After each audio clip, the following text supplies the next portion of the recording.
સૌને જય શ્રી કૃષ્ણ. મંથનભાઈ, તમારી સામે 3 ફ્લેશ કાર્ડ મૂકેલા છે. એમાં અલગ અલગ ચિત્રો છે.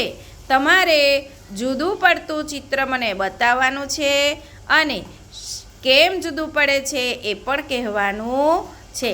પહેલા કાર્ડમાં જુઓ, શું જુદું પડે છે? શું છે? શેનું ચિત્ર છે? કેળું. કેમ જુદું પડે બેટા? આ બધા શાકભાજી છે ને આ ફળ છે. Very good.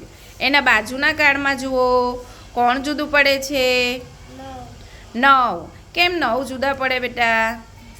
આ બધા સાથે છે ને આ એકલો છે. Very good. એના ત્રીજા કાર્ડમાં જુઓ, કોણ જુદું પડે છે?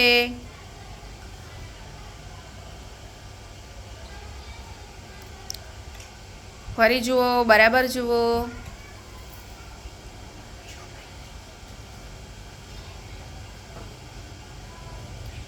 Very good. કેમ જુદું પડે બેટા?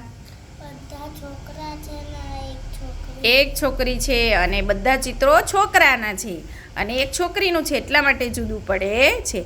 હવે તમને સમજાઈ ગયું ને શું જુદું વસ્તુ કેવી રીતે પડે, શું કામ જુદું પડે? ઓકે. મંથનભાઈને અભિનંદન.